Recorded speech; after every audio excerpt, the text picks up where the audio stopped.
Mega Grace on Vuma FM Adult Radio for the young at heart at 6 minutes before Vuma FM breakfast. Ngalesi sikhathi ngisuke sengithi bamba sengiyavala. Bamba-ke sengiyavala ekuseni ngivumele ngifundele amavesi ambalwa bese ke uqala usuku lwakho namhlanje incwadi ka Luke chapter 1 verse 5 and to verse 5. Luke chapter 1 from verse 5. Emhleni kaHerod inkosi yabaJudiya kwakukhona umpristi othile ogama lakhe nguZakariya esigabeni sika Abiya nomngakhe engowamadodakazi kaAaroni igama lakhe nguElizabeth. Babelungile bobabili phambi kukaNkulunkulu behamba ngayo yonke imiyalo nezimiso zenkosi bengasoleki. Kepha babengenabantwana ngokuba Elizabeth wayeyinyumba bobabili base bekhulile. Awuyazi yangithinta indaba yabazalwana ababili lethi babemthanda uNkulunkulu babelungile bobabili phambi kaNkulunkulu futhi babehamba ngayo yonke imiyalo nangezimiso zenkosi futhi babengasoleki. Kodwa kubhlungu ukuthi khona kunjalo babengenabo abantwana sebebadala ngoba uElizabeth wayeyinyumba engabathola abantwana.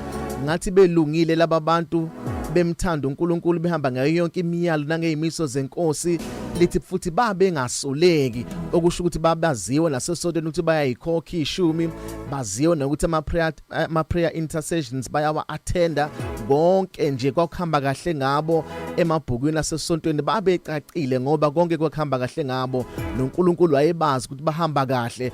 Pho kudalwa yini ukuthi abantu bekhonza kahle uNkulunkulu kodwa futhi kube khona into nje ebashodelayo lithi babengabathola abantwana babengenabo abantwana sebebadala sebekhulile.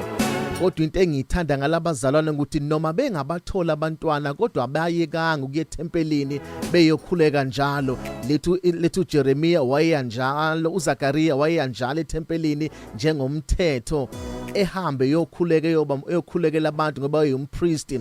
Manje ngibamba isifundo kuZakariya ukuthi asiyeki into yokukholwa ngoba sibona into esifunayo ingenzeki futhi asikuyeki nokuthandaza ngoba into esikhulekayo esingakayiboni yenzeka. Siyaqhubeka siyenze, siyaqhubeka sikhuleke, siyaqhubeka simkhole uNkulunkulu nakuba impendulo singayiboni. Manje baqhubeka banza baba ngabantu abalungile baqhubeka bakholwa noma bengunento ebashodela bengabathola abantwana. uNkulunkulu wayebalindisile ngoba kukhona into enamandla uNkulunkulu wayefuna ukubanikeza bona.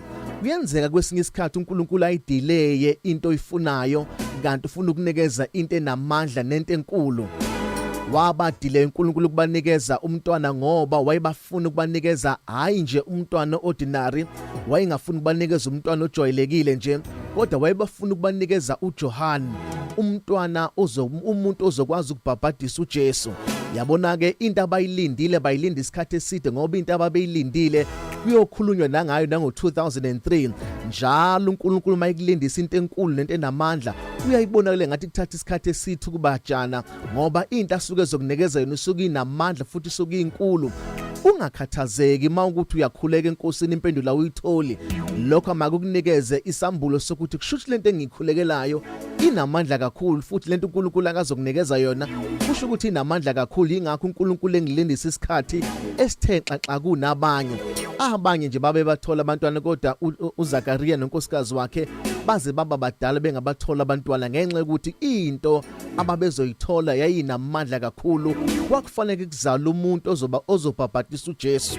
Imagine umuntu ozobhabhatisa uJesu.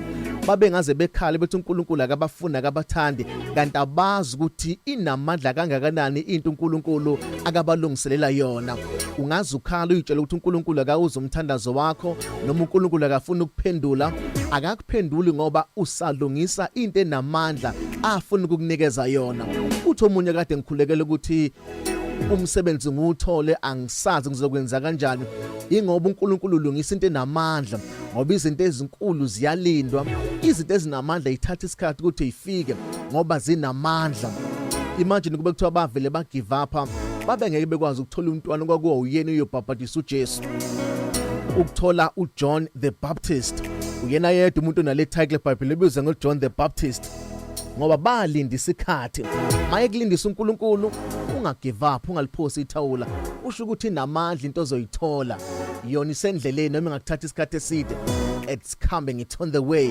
Okwakho remain in your position njengo Zakariya no Elizabeth. Bathi sebemtholile umntwana, simuzwe Elizabeth ethu ecula ethi yenza njalo inkosi ngosuku yangibheka ngalo ukufihla ihlazo lami.